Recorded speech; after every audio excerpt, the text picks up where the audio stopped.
Hello, everybody, and welcome to the Malibu Pacific Church podcast here at Malibu Pacific Church. Hey, if you haven't listened to this past week's sermon yet, please press pause now and go listen to it because it was a great sermon brought to you by our youth pastor, Stuart, who we have right here on the podcast today. Say hi, Stuart. Wow. Hi, Stuart. Wait, no. There you go. I like that you Hi, said wow everyone. and then hi, Stuart. Good following directions. I love that so much. Thank But I you, do man. best. Thanks, Joel. Yeah, absolutely. Hey, dude. So this is number three, I believe you preached here at Malibu Pacific Church. Number three. How does it feel? Number three in the Number last 2 three. years.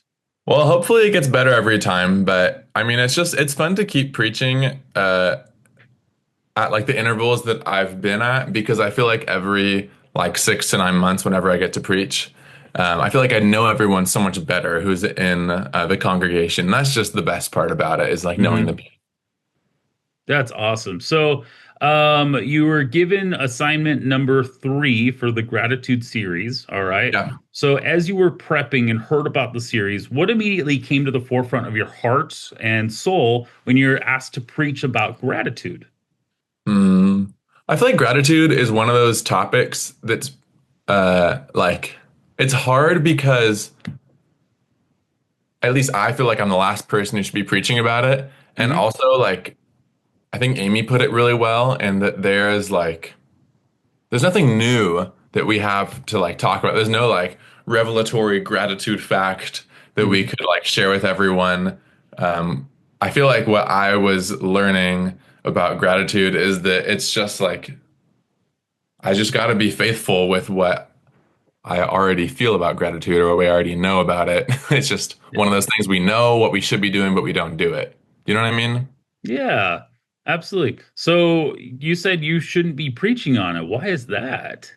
Well, it's just, I feel like God always puts things like, I feel like I heard authors talk about, authors I admire, they say they write the books that they feel like they need.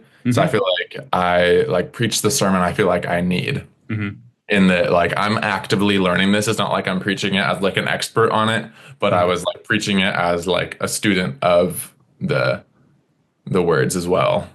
Yeah, Do you know that totally makes sense. I was like, dude, you totally anybody can preach about it. That's the thing is that I feel like every single day we're all searching for that gratitude and waking up in the morning and being grateful for what we do have and possibly what's still missing in our life and saying, God, you have, that's where our faith comes from. So that's awesome, Yeah. man. Well, I thought one of the funniest parts of your sermon was exactly what you were talking about right there too. Of like there was no like revelation moment, revelatory moment. You were like, all right, so I'm going to tell you it's about Jesus and prayer. So, like I just Right. thought that that was so funny and so great because it's like you can say it 1,000 times, and everybody's going to hear it a little bit different. And I think in that moment, it was really like everyone was on the bus, to be really honest, of like, oh, Hmm. you're right. It is about Jesus and prayer.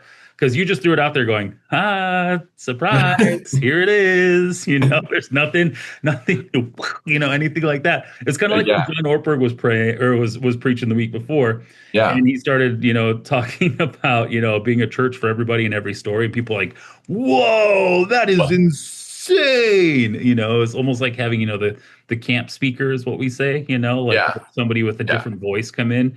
People are like, you know what? That's the first time I ever heard that. Thanks, Stuart. It really is about Jesus and prayer. Man, Yeah. Like so what? And yeah, he's no like, one's listening. no. Yeah, no one's listening to Andy, but man, they listened to you and John, so that was great. Yeah. I know.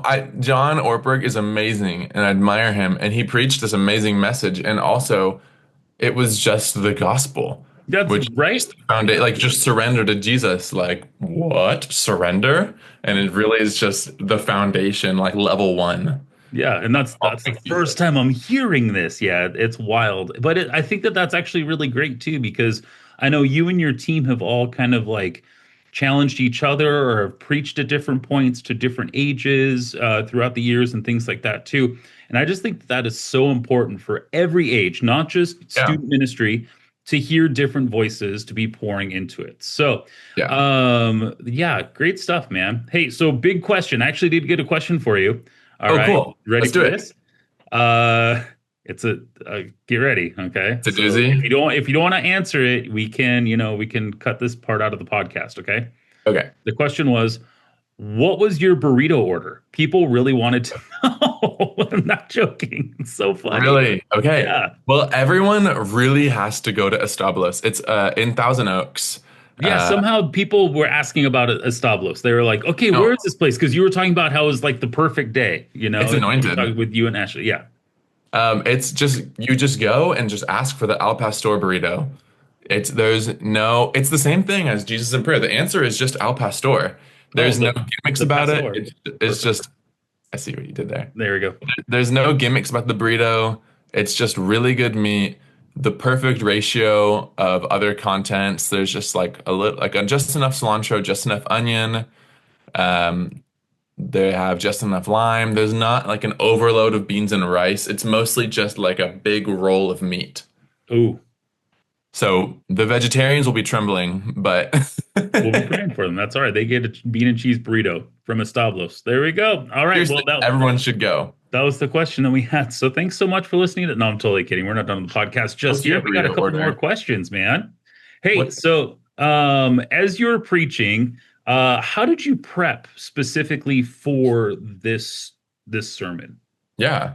Um, I feel like so the nice thing about the intervals that I get to preach at is I get to know like pretty far in advance when I'm preaching. Like I feel like Darren told me a couple months ago, and I had like a lot of time just um to let it just marinate. Hmm. So what I usually do is I like just set up a note on my phone, Hmm. and whenever I'm like running or lifting or reading or like just going about my ordinary life, I feel Hmm. like sometimes I'll like be like, oh, that's exactly what should be in here. So like if it's a quote from someone else, I'll write it down in the note.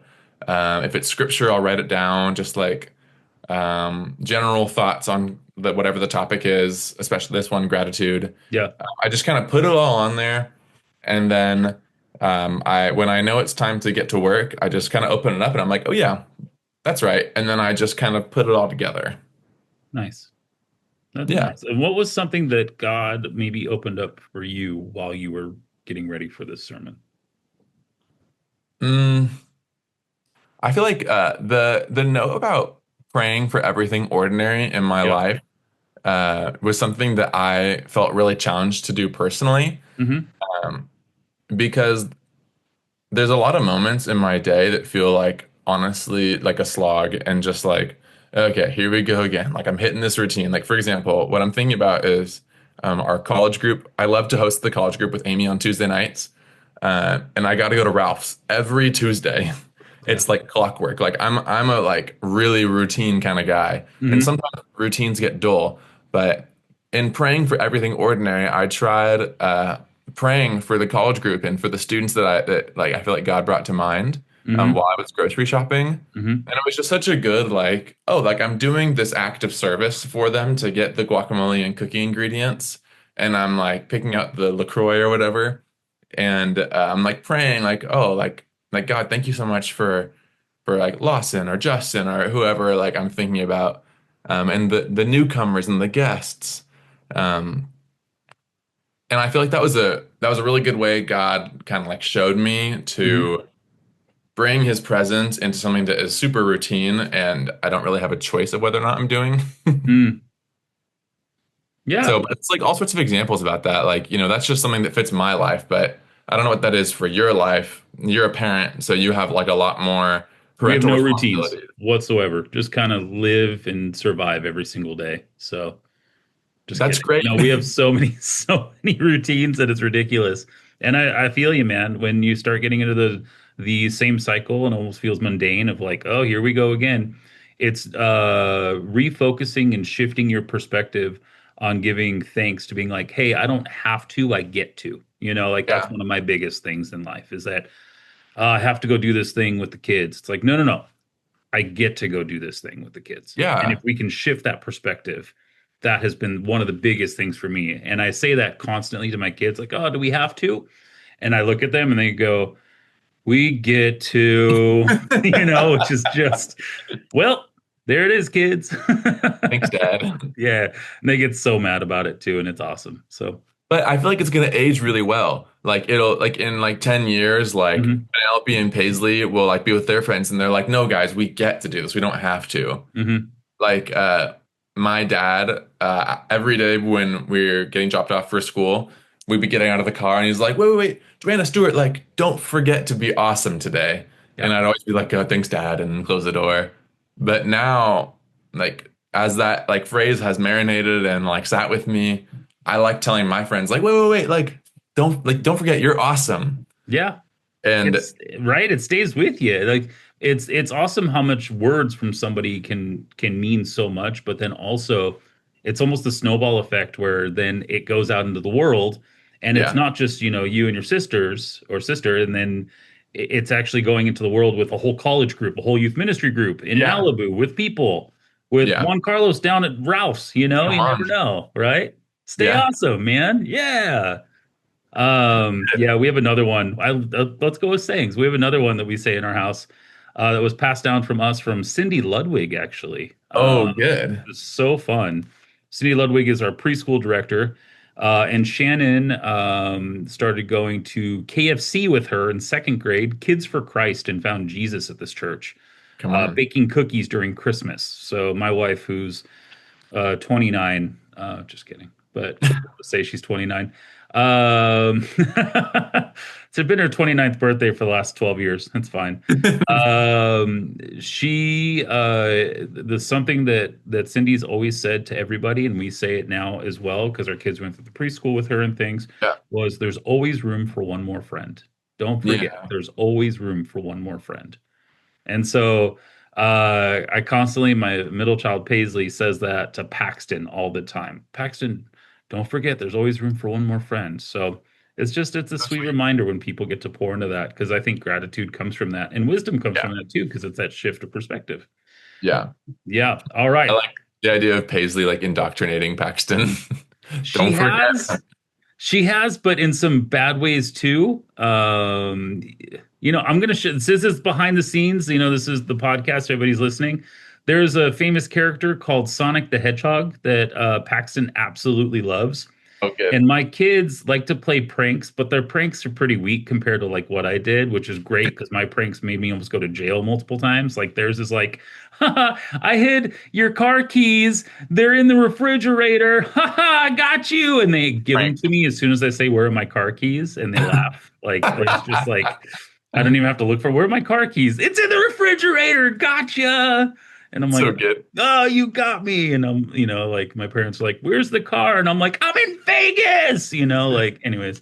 So it's Get different pranked, types. mom. Yeah, you got pranked. Get wrecked. I'm in Europe. I'm 12. No, it's, kind of wild stuff. But the long burn that they did with me, or with Paxton and the indoctrinating, he said, was the Sonic the Hedgehog character.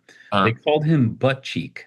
Okay. oh, And they yeah. named him Butt Cheek. They didn't teach him his name was Sonic. I'm like, his name's Sonic the Hedgehog. No, that's Butt Cheek. Butt Cheek. But and they were playing this for like at least a couple of weeks without us knowing, and they just laughed. So we're at a grocery store, or we're actually at Target, and there's a whole section of Sonic because the movie just came out, Yeah. and all these Right. toys. And I'm just walking down the aisle, and Paxton looks out and screams, Cheek! And people are looking at me, and I'm like, what is going on? And my girls were laughing. They're like, yeah, we taught him that. And he still does it a year later that he doesn't I call him love Sonic the Hedgehog. It's Buck Cheek. So it's actually a pretty good prank. It's so good. I Yeah, like we're the slow burn, the payoffs. oh, So good. they're so good. They're so good. All right. So as we go into this Christmas season, what are some things that you're grateful for? That I know you mentioned Ashley, the love of your life. Those are some easy things, but what are some things kind of on the forefront that people could just get to know you a little bit better? I know you've been here for a little over 2 years now, Yeah. which is wild. Yeah, 2 years in June, I believe, Yeah. July. 3 in June. They're coming up, Next right? June. Yeah, next Yeah, June will be next year, 3 years. Wow. Gosh, that's so time cool, flies, Stuart. bro. What are some things that you're grateful for going into this season that people can hear and get to know you more a little bit better? Well, I'm really grateful, honestly. Like I've really been looking forward to this Thanksgiving because Hmm. it's going to be a time when all my family can be together. I have three older sisters, uh, and so I grew up with three older sisters, and Hmm. they all got married. So now I have three brothers-in-law as well. Yeah, you So do. combine that with my oldest sister's two baby boys and everyone's dogs. and my parents and Ashley and I. Like, I'm just excited to get everyone together and have like a total bonanza. So And my parents are up in like Oxnard area. mhm. So I'm excited just for I'm really grateful in advance for some time by the beach, and just with everyone in one place. Because it just doesn't, I don't know, when like you become adults, it just seems to be happening fewer and far between. It's just harder to get people together. Totally. So I'm just really excited to soak that in and have some good quality like catch up conversations and heart to hearts with my family members. And I'm hoping to learn. I'm grateful in advance for my sister's pumpkin cheesecake recipe. She's Sweet. so good at cooking that or baking that. So I'm hoping I can like learn it so I can bake it now. Hmm. Um, so that's what I'm looking forward to. I love it. Now, if there's one thing that everybody could walk away from after hearing your sermon this past Sunday, that on the forefront of your heart, Yeah. what would it be? Like the one takeaway everybody walks away with? Mm, that is a hard question, but Good. good. Good. Yeah. Jesus prayer. Amen. Jesus prayer. Honestly, yeah, it is Jesus in prayer. But I would also just say, like, man, I like the prism analogy Hmm. that I brought up midway through Yeah. the sermon. Um, because I really just want I want everyone to transform the way they view their life with God. 'Cause I just really think that, like, Jesus, when he came and saying the good news is the kingdom is here. Hmm. And now, as like, if you're a follower of Jesus, it's beautiful that we get to like experience a little overlap between heaven and earth. That's like kind of Yeah. what it means to be a Christian is we're bringing heaven like onto earth more and more as God's kingdom comes. And I think just the prism is a really beautiful way. I totally took it from someone else. So, and Great. I just think it's a really good way to be like, okay, how can I see my life how God sees my life? Hmm. Um, and it's not like that's just a tool you can literally apply to everything. And I love those kind of tools that are just so flexible. So that's kind of, I think the Prism is kind of what I'd hope for. That is awesome. Well, everybody, if you have any more questions, comments, concerns, or hand gestures for Stuart, our amazing youth pastor here at Malibu Pacific Church, please Woo. email me, Joel, Joel, at malibupacific.church. We love to answer it on a following podcast. And this podcast has been brought to you by Sarah's Oil. Go check that out inside of theaters now, everybody, right? You got to Go do pump it up. it. Tell us a little about Sarah's Oil, Stuart. My dad's movie. It's out in theaters for probably only a couple more, maybe another week or so. Okay. Um, so go to the theaters. It's an awesome story about the first black millionaire in America. This little 11-year-old girl who got a plot of land given to her by the government as reparations. And I won't say anything else. It's just a really good story. The whole family can see it. It's a blast. And my dad made it, and I'm so proud of him. Oh, that's so awesome. So great seeing your parents there on Sunday, Stuart. And on top of that, thanks for bringing a great word. And everybody, please hit that subscribe button if you haven't hit that subscribe button on this podcast now. Share it with somebody who needs to hear it, but also share this past week's sermon with somebody who needs to hear it because you never know. One sermon, one text could change a life. And invite them to church. This Sunday is going to be Thanksgiving weekend, and we have one service at 10 a.m. So if you're listening to this Thanksgiving week, we are going to be having that on the 30th of November. So Huh? 10 a.m., that's one service for everybody this Sunday. With that said, thank you for tuning in for the Malibu Pacific Church podcast, and we'll see you next week for an all new episode. Thank you again for being here, Stuart. Thanks, Joel. You're the best. You are too. All right. Bye, everybody.